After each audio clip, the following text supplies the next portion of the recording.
안녕하십니까. 이어서 원주권 뉴스입니다. 어제 도내에서 16명의 코로나19 확진자가 나온 가운데 오늘은 현재까지 8명이 추가됐습니다. 원주에서 유흥주점 관련 2명이 자가격리 해제 전 검사에서 확진됐고 홍천에서 4명, 춘천과 강릉에서 각각 1명 등 모두 8명이 확진됐습니다. 이로써 원주 유흥주점발 확진자는 43명으로 늘었습니다. 한편 어제는 춘천에서 8명, 강릉에서 2명, 홍천에서 2명, 동해와 태백, 인제, 철원에서 각각 1명씩 모두 16명이 확진됐습니다. 원주의 누적 확진자는 722명, 도내 누적 확진자는 3,155명입니다. 천둥과 번개, 돌풍을 동반하며 요란하게 내렸던 비가 지금은 대부분 그쳤습니다. 지금까지 내린 비의 양은 원주 13mm, 횡성 21.5, 영월 15.9, 평창이 17mm 등을 기록했습니다.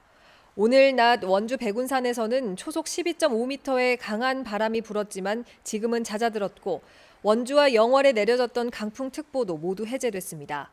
강원지방기상청은 영서 남부 지역에 내일 새벽까지 5mm 안팎의 약한 비가 더 내릴 것으로 예보했습니다.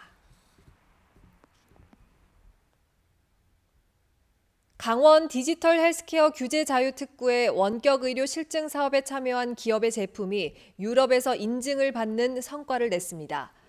중소벤처기업부와 강원도에 따르면 벤처기업 메주가 개발한 패치형 심전계가 최근 유럽 CE 인증을 획득했습니다.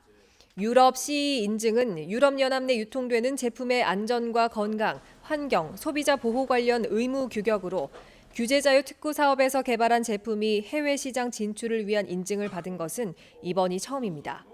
메주는 지난해부터 소금산 출렁다리 등산객 등 일반인을 대상으로 패치형 심전계 원격 모니터링 실증 사업을 추진해왔습니다. 국민건강보험공단 상담 노동자들이 직영화를 요구하며 재차 전면 파업에 나섰습니다. 콜센터 노조는 보건복지부 산하 공공기관과 4대 보험 관련 공공기관의 고객센터가 모두 직영화됐지만 건보공단만 직접 고용을 미루고 있다며 오늘 민주노총과 공공운수노조와 함께 공공성 강화와 비정규직 철폐, 노동기본권 보장 쟁취를 위한 파업 결의대회를 열었습니다.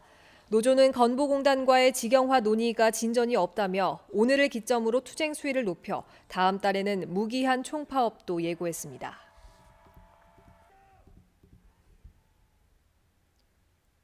쌍용 후탄 주민협의회 회원 4명은 주민협의회 소속 간부 5명이 쌍용 C&E와 특수계약을 맺은 건 업무상 배임에 해당한다며 검찰에 고소장을 제출했습니다. 회원 4명은 쌍용 C&E가 추진 중인 폐기물 매립장 건설 사업을 주민들이 반대하지 않도록 하겠다는 등의 조건으로 협의회 5명의 간부가 폐합성수지 운반 차량 10대분에 대한 운영 이익을 챙겼다고 주장했습니다. 쌍용 C&E는 사회 환원 차원에서 지역 업체에 운송권을 줬을 뿐이라며 특정인과 운송권을 매개로 거래한 사실이 없다고 밝혔습니다. 국보 101호인 원주 법천사지 지광국사탑의 귀환을 기념하는 학술 세미나가 오늘 오후 원주 역사박물관에서 열렸습니다. 지광국사탑의 가치, 법천사지 활용 방안과 보존관리 방안 등 탑과 탑비, 법천사지에 대한 전반적인 내용을 다루고 전문가 종합 토론을 진행했습니다. 지광국사탑은 고려시대 최고의 승탑으로 평가받고 있으며 지난해 보존 처리를 마치고 올해 초 원주 귀환이 결정됐습니다. 하지만 탑이 본래 있던 자리인 외부에 둘지 실내 전시 공간을 마련할지 여부를 결정하지 못하면서 실제 귀환은 미뤄지고 있습니다.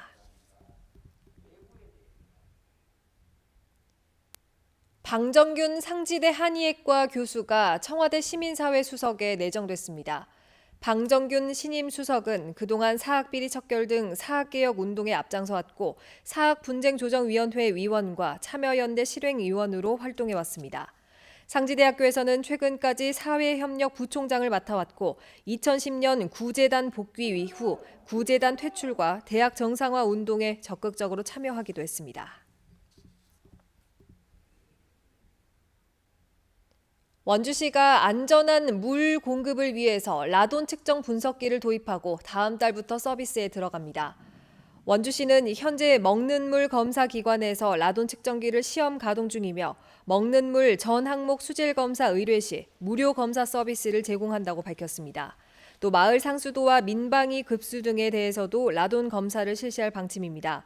무색, 무취, 무미의 라돈은 자연 방사성 물질로 호흡을 통해 폐에 유입되면 인체에 나쁜 영향을 미치는 것으로 알려졌습니다. 뉴스를 마칩니다. 고맙습니다.